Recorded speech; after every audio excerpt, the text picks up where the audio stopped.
कैसे हैं सर आप? आपका स्वस्थ?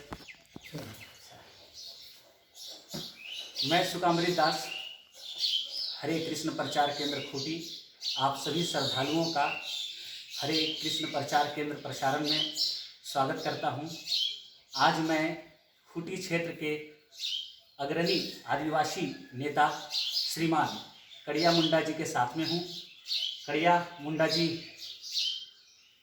बहुत ही पुराने और दिग्गज नेता माने जाते हैं।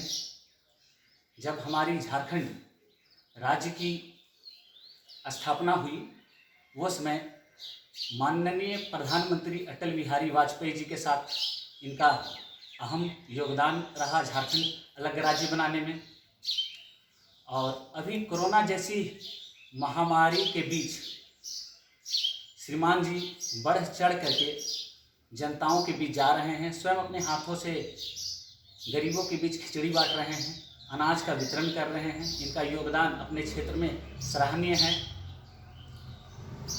और मैं श्रीमद् भगवद गीता को लेकर के यहाँ उपस्थित हूँ और श्रीमद् भगवद गीता के अनुसार सर से कुछ बातें करने आया हूँ। और इस विषय पे हम लोग चर्चा भी करेंगे कि कोरोना जैसी जो महामारी आई है कहीं ना कहीं वो शास्त्रों की अवहेलना को प्रकट करती है। तो सर मैं आपको बतलाना चाहता हूँ, जैसे कि शास्त्र में बतलाया जाता है, एकम शास्त्रम देवकी पुत्र गीतम, एकम देवो देवकी पुत्र एवं। पूरे विश्व के लिए एक ही भगवान है श्री कृष्ण एवं पूरे विश्व के लिए एक ही सनातन शास्त्र है श्रीमद् भगवद गीता, जो गुह्यतम रहस्य है, जिसके 9वें अध्याय के दूसरे श्लोक में भगवान अर्जुन को उपदेश दे रहे हैं, राज्य विद्या राजगुहम। यह ज्ञान के साथ साथ यह बहुत बड़ा विज्ञान है, ये बतला रहे हैं। और इसी के क्षेत्र में प्रकृति का पूर्ण ज्ञान 9वें अध्याय में वर्णन हुआ है। साथ ही साथ 13वें अध्याय में भी प्रकृति का वर्णन हुआ है, जो हमारे सरना धर्म का अंश भी माना जाता है। तो इस तरह से देखें तो कहीं ना कहीं प्रकृति को सुसज्जित रखना, संगठित रखना और उसको किसी भी प्रकार से हानि ना पहुंचाना, ये हमारा प्रथम कर्तव्य हो जाता है। परंतु भगवान बोलते हैं, प्रकृति क्रिय मानानी गुणे कर्माणि सर्वसा अहंकार विमूढ़ात्मा कर्तामति मन्यते, कि यह जो भौतिक प्रकृति है, यह मनुष्यों जो हैं इसमें रह रहे हैं वो अपने आप को अहंकार वश कर्ता मान बैठते हैं, जबकि यह भौतिक प्रकृति के द्वारा संपन्न की जाती है और उनके द्वारा शासित की जाती है। इसका मैं आपको उदाहरण के साथ बतलाना चाहूँगा। जैसे कि हमारा शरीर है और हमारी मुख है, और ये मुख से हम लोग लगातार नशा पान करते हैं और एडिक्टेड हो जाते हैं। हमें लगता है कि नहीं, हमें इसे बार बार लेना चाहिए और इस तरह से एक गलत परिणाम सामने आता है। फिर हम लोग पूछते हैं कि हम क्यों ऐसा कर रहे हैं, तो बोलते हैं हम लोग, नहीं हमारी तो आदत ही लगी है, छूटता नहीं है। और इस तरह से हम गलत रास्ते पे चले जाते हैं। मगर वो मुख स्वतंत्र नहीं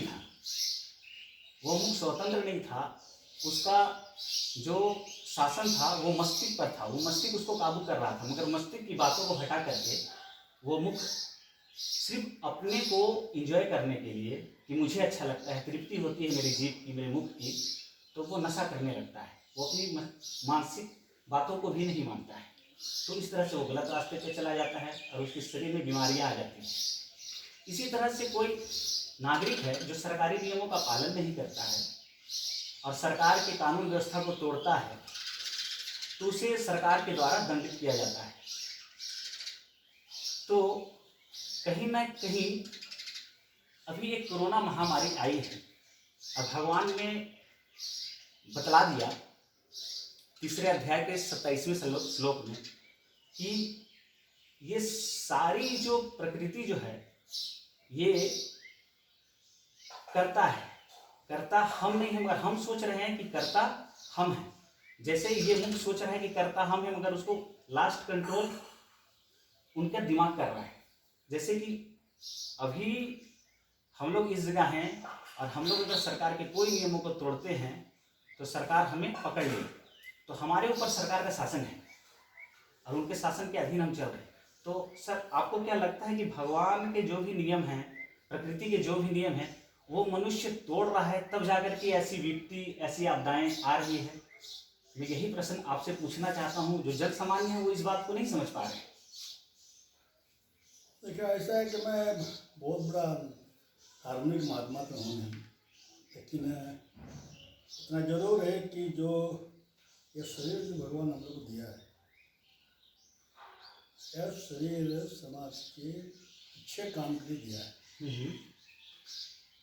और दुर्भाग्यवश या गलत संगत कहिए, गलत विचार कहिए, हम गलत रास्ते पर चलकर बहुत तरह के गलत काम करते हैं, ताकि शरीर के काम वो नहीं। अब दुर्भाग्य तो ये भी है कि कलि युग में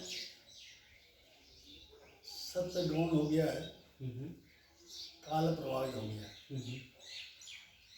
और विभिन्न तरह के चीज़ों का हम आविष्कार भी कर रहे हैं, उपयोग भी कर रहे हैं, उपभोग भी कर रहे हैं, और मानसिक जो संतुलन होना चाहिए हो नहीं पा रहा है, इधर उधर भटक रहे हैं। इसके कारण से भी कई काम ऐसे हो रहे हैं जो प्रकृति के इस संतुलन को बिगाड़ रहा है। और जो प्रकृति का नियम के हिसाब से जो शास्त्रों में लिखा है, जब प्रकृति का संतुलन जब खराब होता है तो उस संतुलन को बनाने के लिए प्रकृति कुछ ना कुछ काम करती है, हम करना नहीं पड़ता। अब इसको अगर एक हमें पता है तो उस समय जनसंख्या को नियंत्रण करने के लिए प्रकृति अपने आप कोई ना कोई उपाय करता है, इसको हम लोग कहते हैं माल्थस थ्योरी। तो ये अपने आप प्रकृति में सब गुण है और सब तरह के कामों करने में सक्षम है। ठीक है, हम नहीं देख पा रहे हैं, जैसे आपने कहा कि वही हमें करता है, हमें धरता है, सब कुछ हमें है, ऐसा सोच कर हम लोग सोच रहे हैं, ये सबसे बड़ी भूल है। क्योंकि अगर हम ये कहते हैं कि भगवान है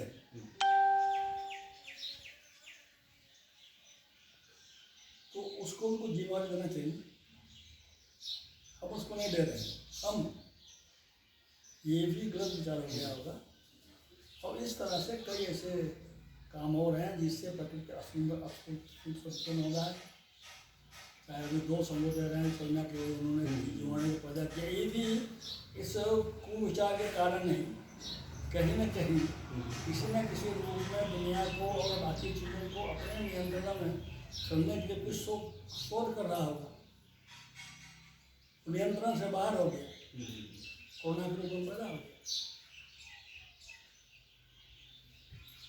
क्योंकि ये तो जरूर है कि हम बनाते हैं तो उसको पूर्ण नियंत्रण करने की क्षमता अभी नहीं है। लोग असेंबली बना रहे हैं, बाकी बना रहे हैं, उसको नियंत्रण करने के लिए अभी बम गिराने के पहले नियंत्रण कर रहे हैं, ऐसा नहीं।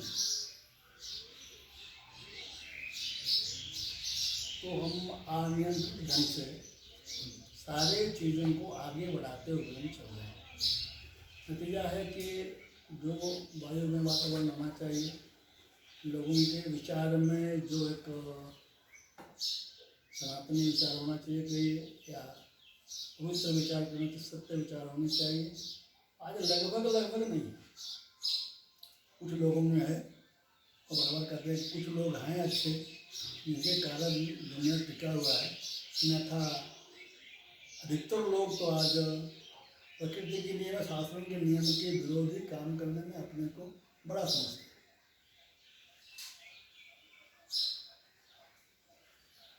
तो आप देख सकते हैं सर ने बहुत बड़ी बात कही कि यह मानव समाज के लिए बहुत बड़ी भूल है कि वह अपने आप को कर्ता मान बैठता है, और यही उपदेश भगवान ने गीता के 3 अध्याय के 27वें श्लोक में बतलाया है। सर ने यह भी कहा साथ ही साथ कि हमें भगवान पर भी कुछ जिम्मेवारी छोड़नी चाहिए। तो तो ऑलरेडी भगवान ने पूरी जिम्मेवारी हमारी ले रखी है और हमें स्वतंत्रता दी है, मगर हम स्वतंत्रता का हनन पूर्ण रूप से करते हैं, प्रकृति के नियमों को तोड़ते हैं और इस तरह से महामारी भी आती है और फिर हम दोष दूसरे को थोप देते हैं अपनी गलती का। तो कहीं ना कहीं इसमें हमें सजग होना है और परम परमेश्वर की बातों को भी माननी है। और साथ ही साथ सर ने यह भी कहा कि मन की अशांति, मानसिक संतुलन लोगों का बिगड़ रहा है और वो गलत रास्ते में जा रहे हैं।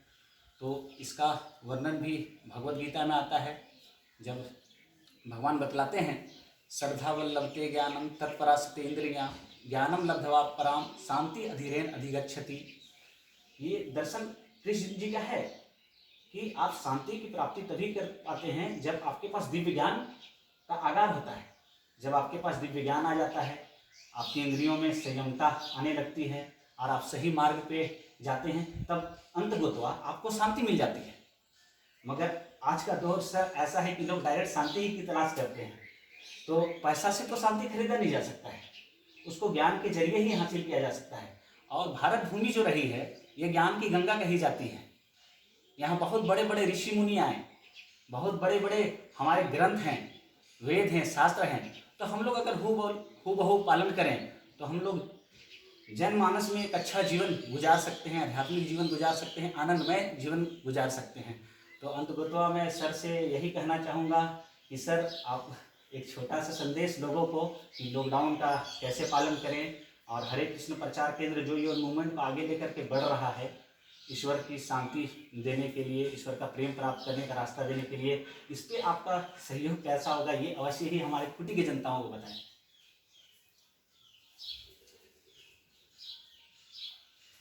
लॉकडाउन में सरकार ने जो निर्देश दिया है, घर पर रहो, सुरक्षित रहो, स्वस्थ रहो, ये अक्षरशः पालन करना चाहिए, क्योंकि ये बीमारी संपर्क से ही बढ़ता है। इसलिए उन्होंने सोशल डिस्टेंस है समाज में दूरी बनाकर भी रहना चाहिए, शरीर का संपर्क एक दूसरे का नहीं हो, ये भी उन्होंने कहा। तो इसका भी ख्याल करना चाहिए और तभी हम इस महामारी से बच सकते हैं और रोक सकते हैं। आपने जो काम करना शुरू किया है अच्छी बात है। सबको अपना अपना विचार से और व्यवहार से लोगों को इस महामारी से लड़ने के लिए या इसका सामना करने के लिए जागृत करना हमारा कर्तव्य है। आप कर रहे हैं, बहुत अच्छी बात है, इसलिए बहुत बहुत धन्यवाद। आपका भी सर बहुत बहुत धन्यवाद कि आपने बहुमूल्य समय दिया और खूंटी की जनताओं को एक छोटा सा संदेश दे करके जागरूक किया। आपका मैं आभारी रहूँगा। हरे कृष्ण सर, प्रणाम।